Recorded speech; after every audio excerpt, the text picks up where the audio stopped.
네, 2월의 첫날 우리에게 주신 하나님의 말씀은 창세기 4장의 말씀입니다. 창세기 4장 25절, 26절 우리 두 절의 말씀을 함께 한 목소리로 읽도록 하겠습니다. 창세기 4장 25절, 26절의 말씀 우리 함께 한 목소리로 봉독하겠습니다. 시작. 아담이 다시 자기 아내와 동침하매 그가 아들을 낳아 그의 이름을 셋이라 하였으니 이는 하나님이 내게 가인이 죽인 아벨 대신에 다른 씨를 주셨다 함이며 셋도 아들을 낳고 그의 이름을 에노스라 하였으며 그때 사람들이 비로소 여호와의 이름을 불렀더라. 아멘. 네, 2월의 첫날입니다. 또 수요일이어서 우리 3일밤 말씀을 배우는 자리에 나오신 우리 성도님들을 환영하고 축복하고요. 달력을 보고 깜짝 놀랐습니다. 2월이 돼가지고요. 저는 한 1년 지낸 것 같거든요. 근데 한 달밖에 안 지났더라고요. 왜 이렇게 지난 시간이 길게 느껴지는 건지 너무 집 같아서 너무 친근해져서 오래 머무른 친근함일 수도 있고요. 지난 한 달을 돌아보니까 와서 이삿짐 정리하고 또 교회 여러 살림살이 들여오고 교회 파악하고 그리고 그간에 또 지난 주일에는 큰 행사도 치루었고요. 그러면서 또 교회 공간 재배치도 약간 있었고요. 한 달 사이에 또 쉴만한 물가도 줄여서 쉴가도 새로 이렇게 준비하고 어떻게 지나갔는지 모르겠습니다. 그 사이에 믿었던 이한신 목사님 다른 교회로 가셨고 새로 또 우리 최상록 목사님 오셔가지고 굉장히 꼼꼼하고 섬세하시고 저를 잘 도와줄 수 있으신 분이 오셨기에 망정이지 안 그랬으면 서 있을 수 없었겠다 이런 생각도 들곤 합니다. 교회가 새롭게 세워지는 그런 과정 가운데 있는 것 같습니다. 우리 성도님들 입장에서 보면 담임 목사님도 바뀌고 부목사님들도 다 바뀌고 그러셔서 힘들지 않을까, 낯설지 않을까 이런 걱정이 되기도 하는데요. 하나님은 은혜 주셔서 제가 1년 지낸 것처럼 느꼈는데 성도님들 느끼시기에는 제가 1년쯤 된 사람으로 느껴지기를 간절히 바라고 소망합니다. 네, 말씀을 함께 나누도록 하겠습니다. 오늘은 죄의 한계라는 제목으로 말씀을 나누려고 합니다. 가인과 아벨 이야기를 살펴볼 텐데요. 이 가인과 아벨 이야기를 통해서 죄가 아무리 강력하고 우리 삶의 많은 부분을 물들이려 할지라도 분명히 한계를 가지고 있다.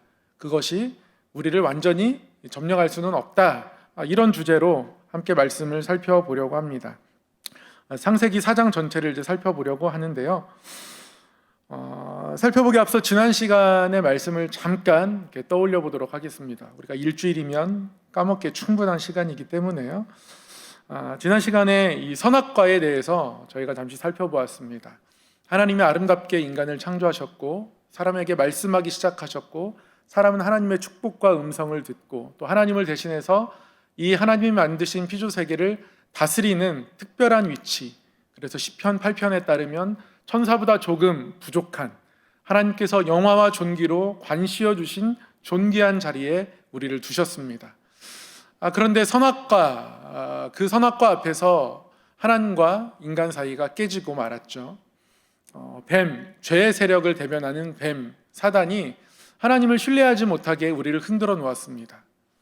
하나님이 우리를 사랑하셨고 우리를 기뻐하셨고 심히 좋아하셨는데 그런데 하나님이 마치 선악과를 만들어 놓으신 것이 우리가 하나님처럼 되는 게 싫어서 우리를 견제하시기 위해서 아니면 우리와 거리두게 하시려고 우리를 밀어내려 하시는 마음으로 그렇게 하시는 것처럼 말하기 시작합니다. 그래서 하나님이 우리가 하나님처럼 높이 될까 봐 너희들 밀어내려고 그렇게 한 거야 라고 속이게 되죠. 그런데 이 속이는 음성을 인간이 밀어내지 못했습니다. 그게 욕심이 되어서요. 이걸 먹으면 하나님처럼 높아질 수 있구나. 지금보다 조금 더 높아지면 좋겠다. 나아지면 좋겠다. 이미 동산 안에서 많은 것을 누리고 있었음에도 불구하고 그랬으면 좋겠다. 하나님을 신뢰하는 것이 무너졌고 인간의 욕심이 살아나 결국 선악과를 깨어 물고 마는 그런 죄의 자리로 나아가게 됩니다. 그렇게 죄가 인간의 삶 가운데에 들어오게 되죠.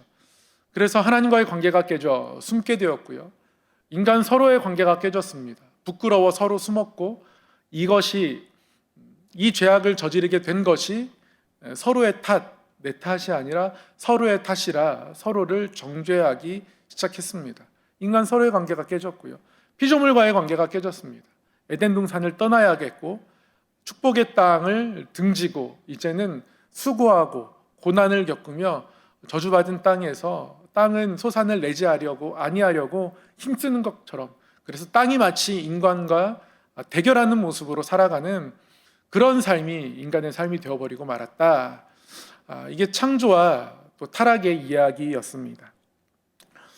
그래서 결론적으로 하나님이 인간을 다스리고, 인간은 피조물을 하나님을 대신해서 다스리고 돌보는 아름다운 돌봄의 관계, 이것은 깨졌고, 오히려 피조물은 인간을 거스르게 되고 인간이 하나님을 거스른 이 비극적인 파괴적 관계가 죄로 인해서 시작되었다.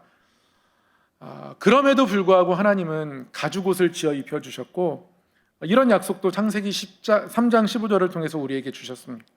여자의 후손이 결국 죄를 이겨낼 것이다. 여자는 뱀의 머리를 밟을 것이고, 뱀은 기껏해야 그 여인의 발 뒤꿈치 정도를 상하게 하는, 그게 죄 힘의 한계다. 죄는 그 정도 힘밖에 가지고 있지 않다. 예수 그리스도의 승리를 미리 나타낸 것이기도 합니다. 그래서 하나님은 죄가 인간 가운데 들어왔지만 이 죄가 하나님이 보호하시고 창조하시고 하나님과 관계 맺는 인간을 결코 무너뜨리지 않을 것이다, 약속으로 해주셨습니다. 이런 약속에 이어서 4장은 이 여자의 후손들에 관한 이야기라고 할 수 있습니다. 4장에 가면 이제 아담과 하와가 자녀를 낳게 됩니다. 우리가 많이 압니다. 가인과 아벨입니다. 가인은 농사하는 자로 살아갔습니다. 그리고 아벨은 목축하는 자로 살아갔습니다. 그런데 소득을 가지고 하나님께 제사를 드리는데, 가인의 제사는 하나님이 덜 기뻐 받으시는 것 같고 아벨의 제사는 기뻐 받으시는 것 같았습니다. 그 제사들 가운데 어떠한 모습으로 구체적으로 하나님이 받으시는 모양이 나타나는지는 분명하게는 알 수 없지만, 분명한 결론은 가인도 자신의 소득을 가지고 하나님 앞에 제사를 드렸고 아벨도 자신의 소득을 가지고 하나님께 제사를 드렸는데, 하나님은 아벨의 것을 더 기뻐 받으셨습니다. 창세기 말씀에 따르면 가인과 그의 제사를 하나님이 받지 않았다, 이렇게 말씀하셨고요. 아벨과 그의 제사를 받으셨다, 이렇게 말씀하고 있습니다. 그러니까 가인의 제사가 아니라 가인과 그 가인이 드렸던 제사, 받으신 아벨에 대해서는 아벨과 또 아벨이 드렸던 제사, 제사의 모양뿐 아니라 제사를 드린 사람의 중심이 어떠했는지 굉장히 중요하다라는 것을 말씀을 통해 깨닫게 되죠. 히브리서 11장 4절에서도 이 사건을 언급합니다. 히브리서 기자가 아벨은 믿음으로 더 나은 제사를 드렸다, 이렇게 이야기합니다. 그러니 제사를 드리는 아벨에게 믿음이 있었고 그 믿음으로 인하여 하나님이 받으실 만한 제사가 되었다라고 히브리서 기자는 분명하게 우리에게 알려줍니다. 지난 주일 말씀을 빌리자면 우리의 소마에 관한 문제입니다. 우리가 어떤 존재로 이 땅에 살아가고 있는가, 우리의 소마가 어떠한가, 우리가 우리의 삶을 하나님 앞에 산 제사로 살아있는 제물로 드려야 한다. 로마서 12장 말씀하실 때에 우리의 몸, 우리의 소마, 우리의 겉모습이 아니라요, 우리의 가치관, 우리의 중심, 우리의 생각, 우리의 존재, 그 존재가 하나님 앞에 어떻게 드려지느냐가 매우 중요하고 하나님이 그것을 보신다 말씀드렸는데요. 여기서도 마찬가지입니다. 결국 아벨이라는 한 사람의 존재, 소마, 그의 중심, 맡겨진 일들을 감당하면서 하나님 앞에 어떠한 마음을 가지고 어떻게 살아갔는가. 가인은 하나님 앞에 맡겨진 일들을 감당하면서 그 중심에 어떤 마음과 어떤 생각을 가지고 어떻게 살아갔는가. 이들이 자기에게 맡겨진 일들을 감당하면서 어떠한 중심을 가지고 살아갔는지 언급은 하지 않았지만, 그러나 이 이후의 모습을 보면 알 수가 있을 것도 같습니다. 하나님이 가인과 아벨 이 두 사람의 제사를 다르게 받으신 후에 하나님이 베풀어 주신, 하나님이 받으신 그 결과에 대해서 가인이 불만이 생겼습니다. 그래서 안색이 변했습니다. 하나님 왜 내 걸 받지 않으시는가? 나를 돌아보는 게 아니라 받지 않으신 하나님이 문제인 거예요. 하나님에게 분노하기 시작합니다. 그래서 하나님이 너 안색이 변하는 것은 어찌 됨이냐? 네가 왜 안색이 변하냐? 그렇게 이야기합니다. 그렇게 말씀하십니다. 그런데 가인은 하나님 앞에서 하나님이 안색이 변하냐라는 질문에도 불구하고 그의 마음이 아직 가라앉아 있지 않았습니다. 가라앉지 않았고요. 오히려 하나님께 계속해서 분을 냅니다. 화난 마음이 멈추지 않았고요. 하나님이 이 속마음을 아시고 말씀을 아직 안 넘겨주셔도 됩니다. 저보다 빨리 넘어가는데요. 네. 하나님이 이 속마음을 아시고 가인에게 미리 그 죄의 자리로 나아가지 못하도록 스톱을 거셨어요. 죄가 너의 문 앞에 있다. 죄가 지금 너를 찾아왔다. 이제 너의 삶의 안으로, 네가 살아가는 삶의 그 공간 안으로 죄가 들어오려고 제가 지금 눈앞에까지 찾아왔다. 하나님이 경고하십니다. 그렇지만 너는 죄의 소원은 너에게 있을지라도 너는 그 죄를 네가 다스렸으면 좋겠다.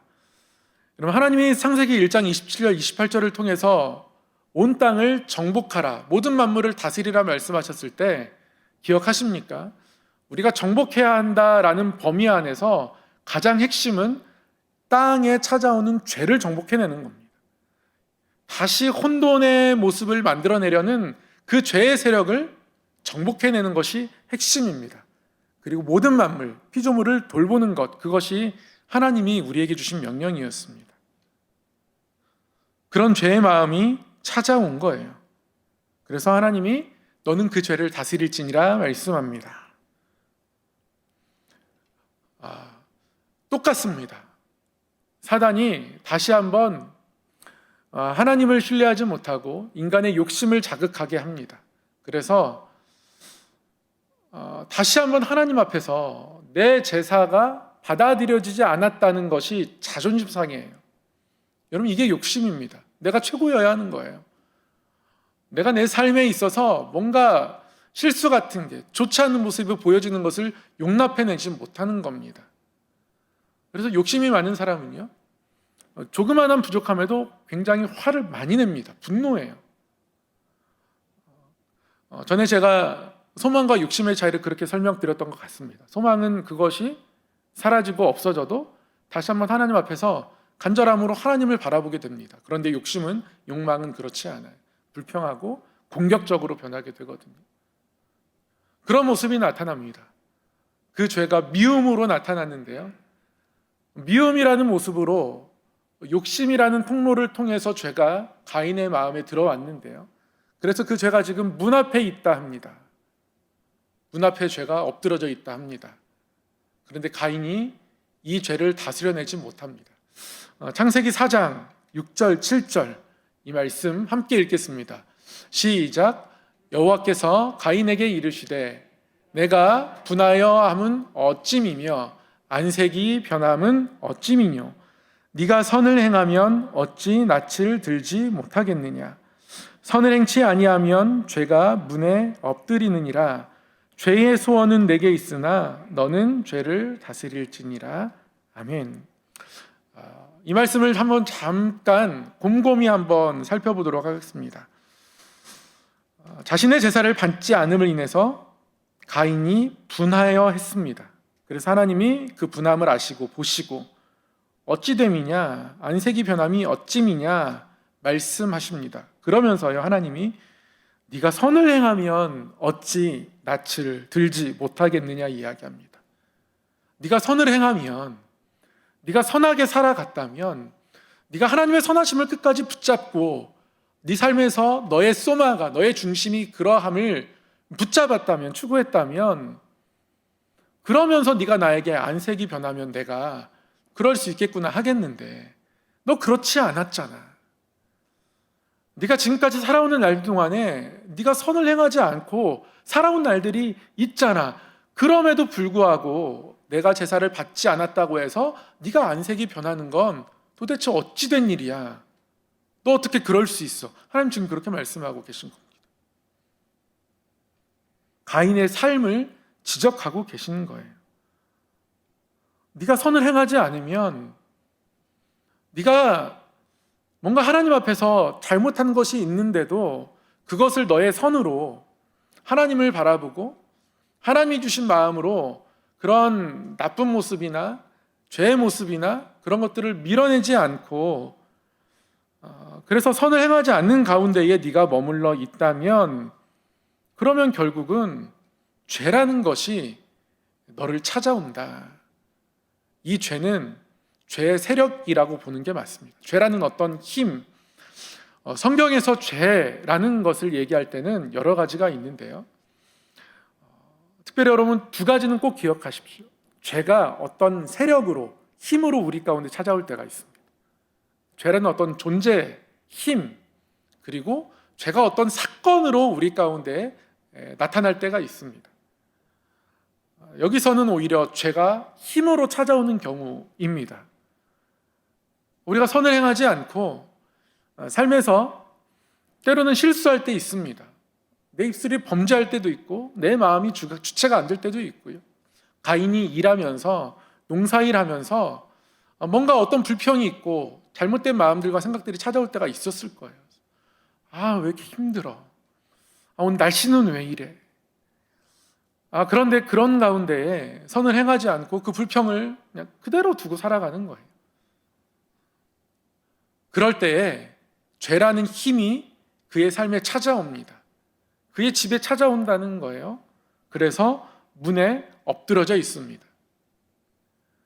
여기서 밀어낼 수 있습니다. 죄를 여기서 끊어낼 수 있습니다. 죄의 소원은 너에게 있으나 너는 죄를 다스릴지니라. 하나님 그렇게 말씀하고 계시는 거예요. 네가 더 세다. 밀어낼 수 있다. 애초부터 너희는 이 온 땅을 다스릴 수 있을 만한 존재이다. 하나님의 창조의 섭리를 표현한 시편 8편 말씀 그대로 우리는 천사보다 조금 못한 존재, 영화와 종교로 관시운 존재, 아주 특별한 존재, 그래서 그것들을 이겨낼 수 있는 존재이다. 그것이 본질적으로 너희들이다. 그러니 너는 죄를 다스릴지니라. 이렇게 이야기합니다. 사단이 불신으로, 욕심으로 하나님과 우리 사이를 비집고 들어와 죄를 가져오고 그 죄가 우리 삶에 받아들여지기를 바라고 구하면서 유혹하고 그렇게 죄가 문 앞에까지 와 있고 하나님은 마지막으로 멈출 수 있는 기회, 그 마음들 주신 겁니다. 그러나 결국 아벨은요, 가인에 의해서 죽임을 당하고 맙니다. 결국 그래서 형제 간에 살인 사건이 일어나게 되는 비극이 이 최초의 가정, 아담과 하와의 가정에 나타나게 됩니다. 결국 문 앞에 있는 죄를 받아들이지 못했더니 어떻게 되었습니까? 이웃을 대적하게 되는, 이웃을 파괴하게 되는 그러한 죄의 자리까지 나아가게 되더라는 것이죠. 그래서 죄에 다스리는 것을 실패하고 난 후에 이런 비극이 창세기 4장 8절, 9절, 10절에서 나타납니다. 창세기 4장 8절에서 10절까지 한번 같이 읽겠습니다. 시작. 그 후 그들이 들에 있을 때에 가인이 그 아우 아벨을 쳐 죽이니라. 여호와께서 가인에게 이르시되 내 아우 아벨이 어디 있느냐? 그가 가로되 내가 알지 못하나이다. 내가 내 아우를 지키는 자이니까. 가라사대 네가 무엇을 하였느냐? 내 아우의 핏소리가 땅에서부터 내게 호소하느니라. 아멘. 들에 있을 때에 결국 가인이 그의 아우 아벨을 쳐 죽였습니다. 하나님의 아우 아벨이 어디 있느냐? 가인에게 찾아와 물으시죠. 그때 뭐라고 대답합니까? 노란색 글씨입니다. 내가 알지 못합니다. 내가 알지 못합니다. 그러니까 가인은 하나님이 우리 삶을 쳐다보고 계신다는 것을 인정하지 않는 사람이었습니다. 그런 끔찍한 일을 해놓고 하나님 모를 거라 생각하는 거예요. 그래서 하나님, 나는 알지 못합니다. 거기서 한술 더 떠서요, 내가 내 아우를 지키는 자입니까? 라고 하나님께 따지듯 반문합니다. 그랬더니요, 하나님이 단호하게 말씀하십니다. 너 무엇을 하였느냐? 네 아우의 핏소리가 땅에서부터 내게 호소한다. 네 아우의 핏소리가 내게 들린다. 하나님 다 알고 계신다는 사실을 강력하게 이야기합니다. 여러분, 하나님이 가인이 하나님에 대한 대답, 내가 내 아우를 지키는 자이니까, 이 대답을 들으면서 어떤 마음을 가지셨겠습니까? 하나님이 아우 어벨이 어디 있느냐라고 물으실 때 이미 알고 다 물으신 거잖아요. 그런데도 불구하고 왜 물으셨습니까? 물으셨을 때에는 그 하나님의 물음 앞에 가인의 마음이 그때라도 돌이키기를 바라시는 거예요. 어떤 우리가 우리 삶의 죄를 향하여서 이게 괜찮을까라고 질문처럼 다가올 때가 있습니다. 질문처럼 다가오죠. 그런데 이 질문에 대해서 그냥 무시하고 흘려버리고 괜찮을 거야, 이 정도는 뭐 괜찮을 거야 라고 흘려버리는 마음이 사람에게 생겨납니다. 지난 주간에 사무엘상 말씀을 계속 새벽에 묵상했고요, 앞으로 계속 묵상해 가는데 그 법궤를 빼앗겼는데요, 이스라엘이 법궤를 블레셋에게 빼앗겼습니다. 근데 법궤가 빼앗긴 그 땅에서, 블레셋 땅에서 계속 안 좋은 일이 일어나는 거예요. 계속 전염병이 펴지고, 그래서 법궤를 이 도시에서 저 도시로 옮깁니다. 그래도 또 그래요. 그래서 그래, 이스라엘의 하나님은 산의 신이니까, 신의 산에서 이들 백성을 만난, 그래도 산에 뭔가 최적화된 신이니까 그 중에서 그럼 우리가, 에그로는 산에 가까우니까 산으로 옮겨보자. 그래서 산의 도시에 옮겼는데 거기서도 역시 전염병이 일어나고, 그래서요 결국 법궤를 돌려보내기로 합니다, 이스라엘 땅으로. 근데 이제 돌려보내려니까 아까운 거예요. 어마어마한 전리품이거든요. 어떤 막 금은보화를 막 한 세트로 막 몇 트럭으로 뺏은 것보다 이스라엘 백성들에 대해서 이 법궤를 뺏어왔다는 건, 이건 진짜 놀라운 전리품이거든요. 이걸 돌려보내려니까 아까운 겁니다. 돌려보내기로 다 계획은 세웠어요. 뭔가 이스라엘에 보상을 해주는 의미로 보상의 제물들도 다 준비하고, 운송 방법은 아직 수레를 몰아보지 않은 새로 아주 새 젖소 2마리를, 그래서 그 송아지를 다 따로 떼어놓고, 자기의 자식이 저 외양간에 홀로 있는데도 불구하고 이 수레를 운반하는, 법궤를 나르는 이 수레를 운반하는 이 어미소들이 다시 자기 자식을 찾아서 돌아가지 않고 이스라엘 땅으로 직진하게 되면, 그러면 그때는 우리에게 있었던 죄악이 하나님께로부터 온 것이라고 하고, 만약에 어미소들이 송아지에게 돌아오면 이것은 우리가 우연으로 치자, 그렇게 제사장들, 지도자들 회의에서 결정을 합니다. 돌려보내는 방법들 다 세워놓고요, 그냥 돌려보내니까 아까워가지고 그들 마음 가운데 어떤 생각이 있었냐면, 수레를 끄는 이 어미소, 암소 둘이 새끼 송아지를 지금 막 떼어서 송아지 외양간에 갖다 놓았으니까 아마도 그 어미의 본성상 유턴을 할 거란 말이죠. 그러면 우연으로 치자, 그리고 다시 여기서 한번 잘 지내보자, 이런 쪽으로 마음을 정하는 거예요. 그러니까 하나님이 치실 때는 하나님이 치신 것 같아서 법궤를 돌려보자 해놓고 돌려보내려니 어제의 일이 우연 같은 거예요. 하나님이 주신 벌이 아니라 우연 같은 거여서 우연이 아닐까라는 마음이 달아오는 거죠. 그런 질문들이 찾아옵니다. 그래서 때로는 우리 마음에 이 질문들이 찾아올 때요, 이 우연이 아닐까? 괜찮지 않을까? 이때 민감하셔야 합니다. 내 안에 질문이 떠올랐으면 그때 진짜 기도할 때인 거예요. 그때 하나님의 음성을 붙잡아야 하는 겁니다. 아벨이 어디 있느냐 하나님 질문하셨어요. 그런데 반문합니다. 하나님, 내가 내 아우를 지키는 자니까. 하나님 입장에서 돌이키기를 바라는 마음으로 그에게 손을 내미신 거였는데 가인이 거절한 거죠. 그렇게 죄가 가인에게 찾아왔고, 그래서 문 앞에까지 왔을 때 한번 밀어낼 수 있었으나 밀어내지 않았고요. 그리고 이웃을 대적하게 되었습니다. 아벨을 죽이게 되었습니다. 그 이후에도 가인은 하나님께로 돌아가지 않았습니다. 그 이후에도 하나님께로 돌아갈 기회가 있었는데, 그런데 가인은 그 하나님의 손을 뿌리치고 말았습니다. 이 죄를 인정하는 것, 그것이 죽기보다 싫었던 겁니다.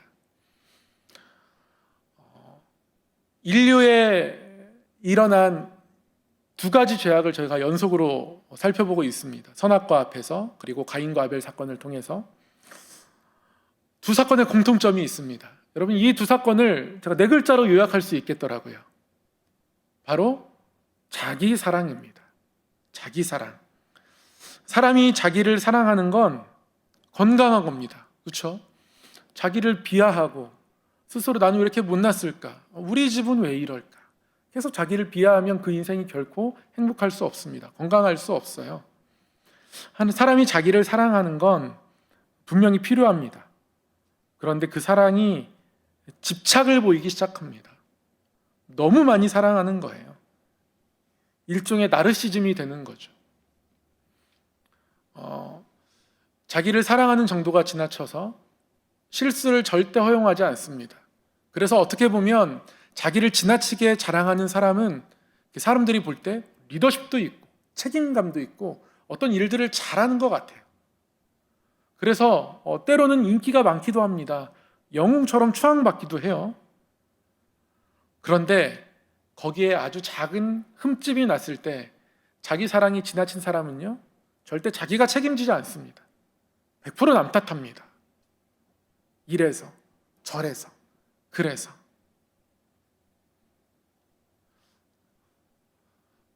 그런 일은 없겠지만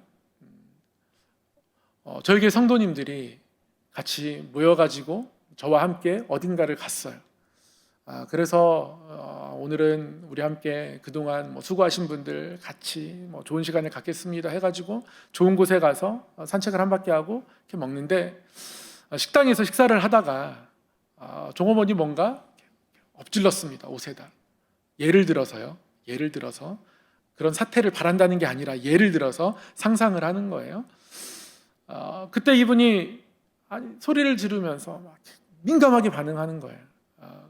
그러면 제가 당장 일어나서 저는 달려갈 것 같습니다. 그래서 오히려 그 사건을 수습하면서 이제 우리 교회 성도님도 달래드리고 그분께도 아니 그럴 수 있다라고 하면서 뭔가 책임 있는 모습을 할 거예요. 그런데 저는 그렇게 책임 있는 모습으로 할 준비가 되어 있는 사람입니다. 그래서 저는 자기 사랑이 자기 집착까지 갖지 않았다고 스스로 그렇게 바라보고 있는데요. 그렇지 않은 경우면 이런 자리에서 지도자는 오히려 더 덩달아 화를 내고, 그리고 이런 자리에서 좀 온유하게 대하지 못한 그분에 대해서도 오히려 또 가르치고 화내고 지적하고, 이런 이야기를 가지고 다른 데서 나한테 엎질렀으면 내가 그렇게 안 했을 텐데, 그 사람은 그렇게 하더라, 험담하는 것까지 갑니다. 자기 집착 있는 사람은 그렇게 돼요. 그래서 틈만 나면 나는 잘했고 누구는 잘못했고, 나는 잘했고 누구는 잘못했고, 이런 일이 있으면 내 실수는 아니고 누구 때문에 그렇고, 책임지는 모습보다는 누군가를 탓하는 모습으로 계속합니다. 그게 지나친 나르시즘을 가지고 있는 사람들의 대표적인 특징입니다. 더군다나요, 요즘은 확증 편향이라 해서 내 생각에 맞는 증거들을 인터넷이나 이런 데서 무수히 찾을 수 있습니다. 그래서 내 생각과 내 마음을 견고하게 더욱 쌓을 수 있습니다. 그런 시대인 거예요. 그래서 누구나 자기 사랑이 심해지기 쉬운 시대입니다. 이것은 굉장히 위험합니다. 자기 사랑은 심각한 위험 요소입니다. 제 생각이 아니라요. 디모데후서 3장 2절 말세에 고통하는 때가 이르면 사람들이 어떻게 변질하냐면 자기를 사랑하고 돈을 사랑한다. 디모데후서 3장 2절이 마지막 때의 모습들, 하나님의 질서가 막 혼돈되어져서 모든 질서가 깨어지는 그 말세쯤, 그때를 가리켜서 이렇게 함축하여 표현하는 거예요. 자기를 사랑하고 돈을 사랑하고. 자기를 사랑하는 것과 돈을 사랑하는 것은 세트입니다. 자기를 사랑하는 사람은 돈을 사랑할 수밖에 없습니다. 왜냐하면 돈이 나 자기 자신을 가장 즉각적으로 빠르게 만족시켜 줄 수 있기 때문에 그렇습니다. 그래서 성경 말씀은 하나님은 자기 사랑을 경계하십니다. 말세가 그러한데요. 세상의 끝에 그런 모습들을 하나님께서 디모데후서 3장 2절을 통해서 경계했는데요. 그럴 만도 합니다. 죄의 시작이 보니까 그거더라고요. 자기 사랑. 자기 사랑으로부터 모든 질서의 파괴와 혼돈이 다시 시작되었더라고요. 아담이 자기 사랑 때문에 선악과를 따먹었고요. 아담과 하와가 자기 사랑 때문에 하나님이 질문했을 때 저 여자가 줘서 먹었습니다. 하와는 뱀이 먹으라 해서 먹었습니다. 계속 누군가를 탓하고 있습니다. 내가 잘못한 거잖아요. 내가 부족한 거잖아요. 그렇게 자기 사랑이라는 이 욕심이라는 통로, 이 자기 사랑이라는 욕심이라는 이 통로, 이 경로를 통해서 죄가 그렇게 들어왔습니다. 그래서 얼핏 보면 죄가 이기는 것 같습니다. 그러면 이제 이런 질문을 할 수 있을 것 같아요. 여자의 후손이 죄를 이긴다고 약속했는데 그럼 여자의 후손이 죄를 이긴다는 약속은 어떻게 되는 것인가? 창세기 3장 15절 말씀의 약속은 어떻게 되는 것인가? 이 약속이 여전히 유효합니다. 이 약속은 결국 예수 그리스도를 통해서 성취될 약속이기도 하지만 이 약속이 성취될 거라는 조짐은 계속 나타납니다. 하나님이요, 아벨이 죽은 다음에 이 가정에 새로운 생명을 주셨습니다. 이름하여 셋입니다. 셋째라서 셋이 아닙니다. 셋은 대신이라는 뜻이에요. 아벨 대신 주셨다 해서 대신 셋을 주셨습니다. 그런데 성경 말씀이 이 셋이라는 또 하나의 생명을 이 가정에 주신 이후에 가인의 후손과 셋의 후손을 대조해서 말씀이 기록합니다. 성경 말씀에 가인의 후손이 4장 16절 이하에 쭉 기록되어 있어요. 가인의 후손이 누구를 낳고 이 가인의 계보는 대략적인 계보입니다. 유대인들은요, 족보를 기록할 때 자주자주 생략합니다. 필요 없거나 중요하지 않거나 아니면 가문의 이름에 먹칠을 했거나 하면 그 계보에서 지웁니다. 중요하지 않아도 뺍니다. 이게 유대인들의 계보의 형식이에요. 그래서 유대인들의 계보를 팩트로 받아들이기는 좀 어렵습니다. 우리나라는 계보를 정확하게 기록하잖아요. 글자 하나, 획 하나 틀리면 안 되는데 유대인들은 그렇게 기록하지 않거든요. 가인의 대략적인 계보가 이렇게 나와 있습니다. 이 계보가 중요한 게 어떤 사람들이 있어서가 중요한 게 아니라 그 후손에 어떤 일들이 일어나느냐인데요. 낳다가 라멕이라는 사람이 태어나거든요. 근데 이 라멕이라는 사람이 아다라는 여인과 결혼하고 또 하나 실라라는 여인과 결혼하게 되는데요. 이 가인의 후손 라멕이 아다랑 결혼해서 낳은 아들이 야발과 유발, 그리고 실라와 결혼해서 낳은 아들이 두발가인.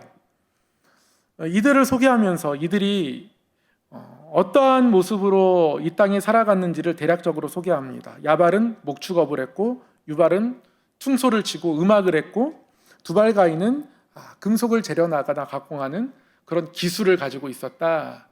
그래서 쉽게 말하면 이 라멕의 자녀들을 통해서 어떤 문명의 엄청난 발전이 있었다. 성경이 그것을 기록하고 있는 거예요.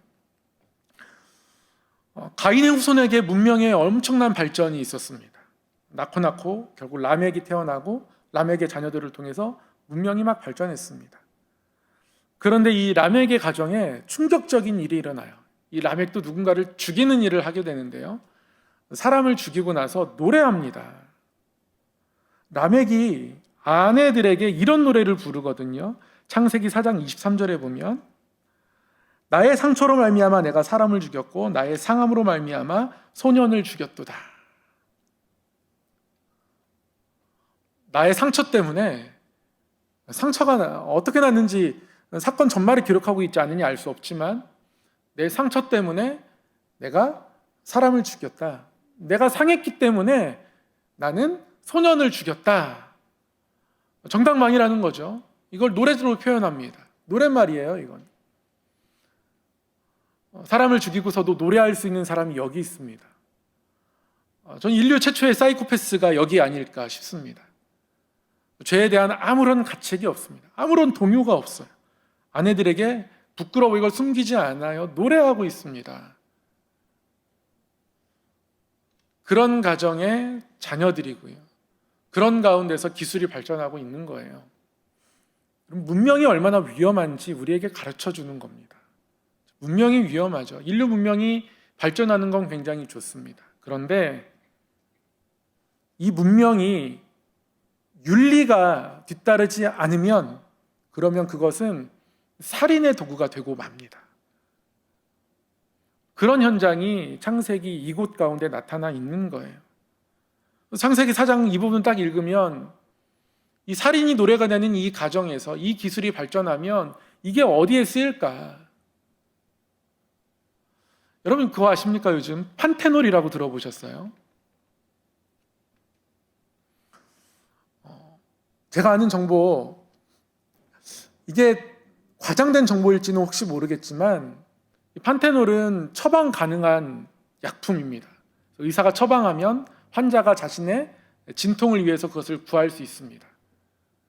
그런데 이 판테놀을 처방받아가지고요, 처방을 받았다는 건 제도권 안에서 구했다는 거죠. 인터넷을 통해서 팝니다. 마약 성분이에요. 청소년들이 이것을 사요. 그래서 엄마의 잔소리가 막 힘들고 시험 스트레스가 막 어렵고 그러면 그것을 이렇게 붙입니다.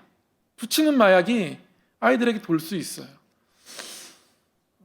약이라는 것이 사람을 살릴 수 있습니다. 그런데 그게 윤리와 멀어지면, 죄와 결탁하면 우리를 파괴하게 되죠. 그런 일들이 벌써 창세기에 일어나고 있더라고요. 얼마나 위험한가. 우리가 죄를 깨닫는 힘들과 능력들이 약해지면 이것이 우리 삶을 얼만큼 파괴적으로 흔들어 놓는가 말씀을 통해 깨닫게 됩니다. 가인의 후손 이야기를 그래서 적어 놓습니다. 반면 하나님이 주신 생명, 셋의 후손은 어떻게 될까요? 셋은 아벨 대신 하나님이 주신 생명입니다. 그리고 셋이 아들을 낳았습니다. 그리고 그의 이름을 에노스라고 불렀습니다. 그리고 그 에노스 때에 비로소 여호와의 이름을 불렀더라. 오늘 말씀이 그렇게 기록하고 있습니다. 하나님의 이름을 불러야 할 이유가 뭔지 아십니까? 결국 하나님 말씀하시는 것처럼요, 하나님이 약속하시는 것처럼 죄가 아무리 힘이 세도, 죄가 아무리 강한 힘으로 우리 삶을 향해 달려 들어와도 우리는 죄를 우리의 발로 밟고, 죄는 우리의 뒤꿈치 정도를 상하게 하는 그 정도밖에 안 된다는 것, 이것을 우리 삶으로 우리가 증명해내며 살아야 하는 거죠. 여호와의 이름을 부르며 살아가야 할 이유입니다. 하나님의 이름을 부르며 살아가는 것을 통해서 기술이 발전하고 삶이 뭔가 윤택해지고 음악도 있고 문명이 발전하는 라멕의 집안, 그러나 죄를 깨닫는, 죄에 대해서 스스로를 돌아보는 그런 모습이 없는 그런 집안, 그런 곳, 그런 집안, 그런 문화, 그런 흐름이 우리 삶에 들어오지 않고 우리가 거기서 동화되지 않기 위해서, 그래서 우리는 셋의 후손으로 살아야 하거든요. 그래서 우리는 여호와 이름을 끊임없이 불러야 합니다. 거기서 우리가 죄를 밀어내는 힘들을 길러내거든요. 하나님, 하나님, 하나님. 그럼 부르기만 해도 힘이 납니다. 그리고 부르다 보면 하나님이 깨닫게 해주시는 것도 있고요. 부르다 보면 하나님 안에서 우리가 누려야 할 것들을 다시 붙잡게 되고 누리게 되고 깨닫게 되고 회복하게 되고, 그래서 우리는 하나님 부르는 자리에 끊임없이 나아가야 합니다. 그렇지 않으면 우리의 삶의 문 앞에 찾아온 죄가 우리 삶 속으로 들어오게 됩니다. 창세기 1장부터 4장까지를 쭉 3주에 걸쳐서 중간에 긴 시간 좀 공백이 있었지만 살펴보면서 제가 얼만큼 우리 삶에 끈질기게 들어오려고 하나, 또 하나님은 얼마만큼 계속 끈질기게 우리가 거기에서 돌이키고 또 그것을 밀어내기를 원하시나, 그런 몸부림, 그런 마음들, 그런 것이 우리에게 있기를 하나님 바라시는 것 아닌가 깨닫게 됩니다. 가죽옷을 지어 입히실 때부터 죄는 너희를 이길 수 없어, 여자의 후손이 뱀의 머리를 밟을 거야, 뒤꿈치를 상하게 하는 정도밖에 안 돼 라고 결론을 미리 약속처럼 주시면서 어떤 죄의 사건들이 일어날 때마다 하나님 돌이키길 바라는 모습들을 보이시면서 우리에게 너희가 더 강하다, 너희가 그 이름을 붙잡아야 한다, 결국 예수 그리스도를 통하여서 우리에게 승리를 주신 그 하나님의 사랑, 그 사랑을 우리가 알지 않습니까? 그렇게 죄와 너희가 싸워 이길 수 있다, 너희들이 더 강하다, 끊임없이 우리에게 말씀하십니다. 그리고 우리는 하나님의 이름을 부르며 그 강함 가운데 거할 수 있습니다. 우리가 그렇게 강해지면 우리 공동체가 행복해집니다. 어떤 실수 하나가 일어났는데 다 자기가 잘못했다고 하면 하나님 보실 때 너무 좋으실 거예요. 이렇게 서로를 덮어주려고 하는구나, 옆사람의 죄를, 허물을 내 것으로 끌어 안으려 하는구나, 그런 모습들과 그런 마음들, 우리 삶에 하나님께서 하나님께서 우리 삶에 그런 모습이 있기를 바라고 계신 거죠. 사랑하는 성도 여러분, 우리가 셋의 후손들입니다. 어떻게 살아가야겠습니까? 여호와의 이름을 부르며 살아가야 합니다. 내 삶에 좋은 것들이 행여나 하나님의 질서를 파괴하는 것 아닌가 민감해야 합니다.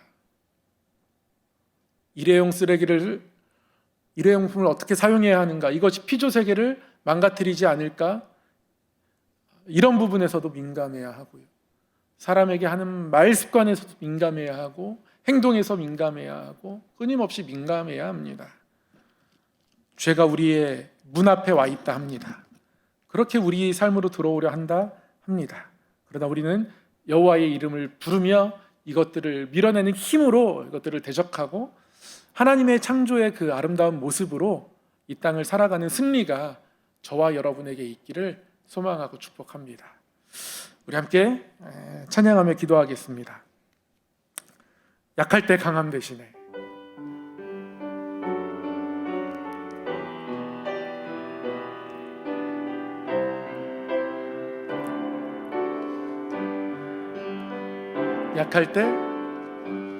약할 때 강함 대신에 나의 보배가 되신 주 나의 모든 것, 주 안에 있는 보물을 나는 포기할 수 없네. 주 나의 모든 것. 다시 한번 약할 때 강함 대신에 나의 보배가 되신 주 나의 모든 것, 주 안에 있는 보물을 나는 포기할 수 없네. 주 나의 모든 것, 예수 어린 양 존귀한 이름, 예수 어린 양 존귀한 이름. 십자가 죄 사셨네. 주님의 이름 찬양해. 주 나의 모든 것. 쓰러진 나를 세우고 나의 빈잔을 채우네. 주 나의 모든 것. 예수 어린 양 존귀한 이름. 예수 어린 양 존귀한 이름. 예수 어린 양. 예수 어린 양 존귀한 이름. 예수 어린 양 존귀한 이름. 함께 기도하겠습니다. 죄가 우리 삶에 찾아와 문 앞에 엎드려져 우리의 삶을 무너뜨리려고 할 때 우리는 그것들을 밀어내고 이겨내는 사람들이 되기를 소망합니다. 근데 그것이 내가 강한 척해서 된다고 되는 것이 아니고, 오히려 우리가 하나님의 이름을 부르며 하나님의 사랑 안에 있을 때 우리의 약함까지도 품어내시며 가죽옷을 지어 입혀주셨던, 우리에게 어린 양 예수 그리스도를 주셨던, 그래서 오히려 우리가 낮아질 때, 우리가 약할 때, 우리가 부족하다 고백할 때, 그때 우리가 더 강하게 세워지고 그때 우리가 더 힘있는 존재로 설 수 있음을 말씀을 통해 깨닫게 됩니다. 그래서 이 시간 기도할 때, 하나님, 제가 부족하고 연약한 존재입니다. 바람에 나는 겨와 같습니다. 그래서 상한 갈대처럼 꺾여지기도 합니다. 그러나 우리를 멸시치 않으시고 사랑하시는 주님, 그 주님의 사랑 안에 나의 연약함을 감추지 않으며 정직하게 내어놓으며 살아갈 수 있는, 그래서 오히려 그를 통하여 영적 거장이 되어가는 그런 우리의 삶이, 우리의 모든 사명의 걸음이 그러하도록 하나님 우리를 그렇게 인도하여 주시옵소서. 강한 척, 그래서 오히려 다른 사람을 탓하고 다른 사람의 상처 주는 그러한 사람으로 서지 않도록, 하나님, 우리가 라멕의 집안의 사람이 아니라 셋의 후손처럼, 에노스처럼 여호와의 이름을 부르며 그렇게 살아갈 수 있도록 하나님 우리를 그렇게 인도하여 주시옵소서. 우리의 삶을 위해서, 또 교회 안에서 사명 감당하는 우리의 마음들을 위해서, 걸음들을 위하여서 한번 스스로를 하나님의 그 마음 앞에 내어드리며 정직하게, 때로는 연약했던 흔들렸던 우리의 모습을 고백하며 이 시간 기도하기를 원합니다. 잠시 기도하겠습니다. 사랑의 하나님 아버지, 우리를 사랑하여 주 믿습니다. 우리가 약할 때 하나님 우리를 멸시치 않으시고, 우리가 상해 있을 때, 어려울 때 우리를 도우시는 하나님 줄 믿습니다. 하나님, 그런 마음들을 깨닫지 못하고 하나님 스스로 잘하는 척, 강한 척, 괜찮은 척, 하나님 그런 모습으로 살아가 오히려 그런 마음들을 제가 이용하여 우리 삶이 무너지고 흔들렸던 것들을 고백합니다. 하나님, 우리가 완벽한 것이 하나님의 기쁨이 아니라, 하나님 우리가 연약할 때도 그 연약함을 인정하시고 품어주시는 하나님의 사랑을 알고, 그 하나님의 사랑을 알기에 그 하나님 앞에 정직하게 서는 우리의 모습이 더욱더 존귀함을 깨닫습니다. 하나님 아버지, 여호와의 이름을 의지하고 부르며 살아갈 수 있도록 인도하여 주시옵소서.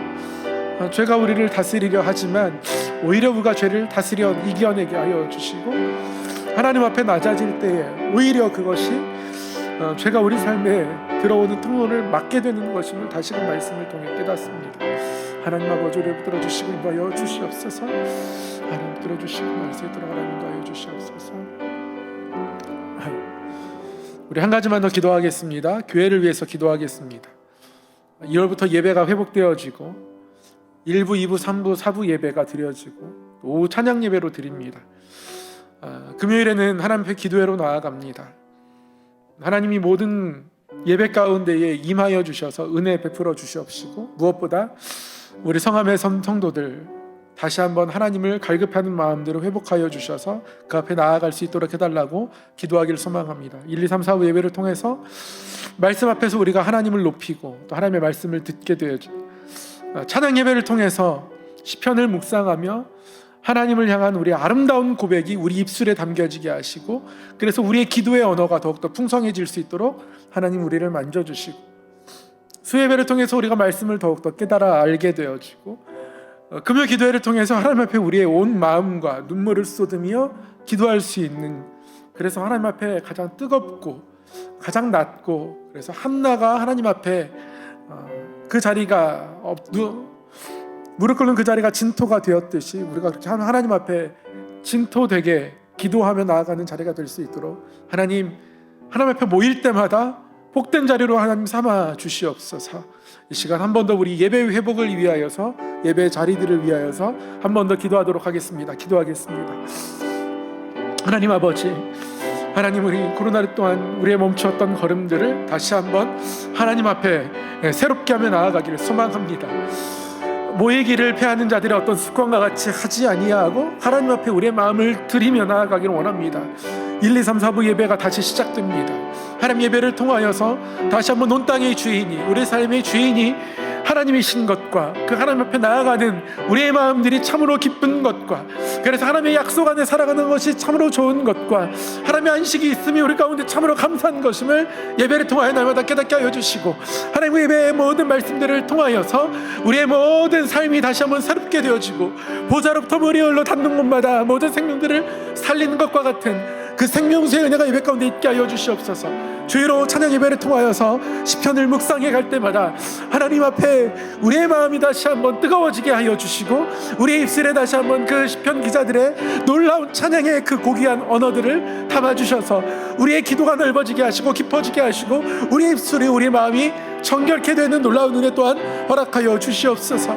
하나님 기도의 자리로 불러 모아 주실진데, 기도를 통하여서 다시 한번 우리가 함께 인도하여 주시고, 하나님 아버지, 기도를 통하여 오히려 또 하나님의 마음들을 깨닫게도 알게 되고 하나님의 시선으로 우리의 삶을 바라보게 되어지고, 그리하여 하나님의 마음이 우리 삶을 채우고, 그 채워진 마음들을 하나님 기도하며 나아갈 때에 사무엘의 입술을 통하여 기도한 모든 것들이 하나도 땅에 떨어지지 않은 것처럼 우리의 기도가 땅에 떨어지지 않으며 하나님이 올려주는 놀라운 체험들을 할 수 있는 날들이 될 수 있도록 하나님 인도하여 주시옵소서.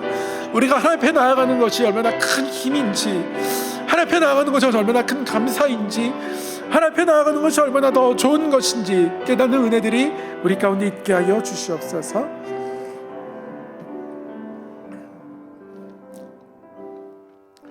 사랑의 하나님 아버지, 다시 한번 말씀을 우리 가운데 들려주셔서 그 말씀을 통하여 깨닫게 하심을 감사합니다. 우리가 실수 없이 살아가고 강하게 살아가고 완벽하게 무언가를 해내고 세상의 기준으로 또 사람들이 보기에 칭찬받을 만한 것이, 그것이 하나님의 기쁨인 것처럼 착각할 때도 있었습니다. 그런데 하나님 오히려 인정하고 약하고 실수해도 이런 우리를 품어주시는 하나님 앞에 이 모든 것들을 정직하게 내어드리며 그렇게 나아가는 것이 오히려 하나님 앞에 더 큰 기쁨이고 아름다운 것임을 깨닫게 됩니다. 하나님 아버지, 여호와의 이름을 부를 때마다 우리에게 가죽옷을 지어 입혀주시는 하나님의 사랑을 보여주시옵소서. 여호와의 이름을 부를 때마다 죄를 다스리기를 원하는, 그래서 밀어내기를 원하시는, 그럴 힘이 있다고 우리를 격려하시는 하나님의 음성을 듣게 하여 주시옵소서. 그래서 죄를 향한 그 어떤 모습과 마음들 하나도 빼앗기지 않게 하여 주시고, 죄가 하나도 달콤해 보이지 않게 하여 주시고, 오히려 하나님 앞에 나아가는 자리, 예배하는 자리, 말씀을 묵상하는 자리, 찬양하는 자리, 그 달콤함이 우리에게 힘이 커서 그렇게 하나님을 늘 찾고 찾으며 여호와 이름을 부르며 살아감으로 인하여 우리 삶이 하나님 앞에 이전보다 더욱더 아름답게 하여 주시옵소서.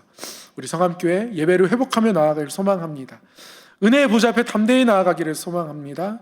가란 심령들을 일으켜 깨워주시고 그 자리에 나오게 하여 주셔서 하나님 앞에 기도하고 찬양하고 말씀을 듣고 하나님과 이렇게 친밀한 교제를 나누는 것이 우리 인생 가운데에 얼마나 신비하고 얼마나 깊은 기쁨과 얼마나 참 큰 은혜가 있는 것인지 깨달으며 살아갈 수 있도록 인도하여 주시옵소서.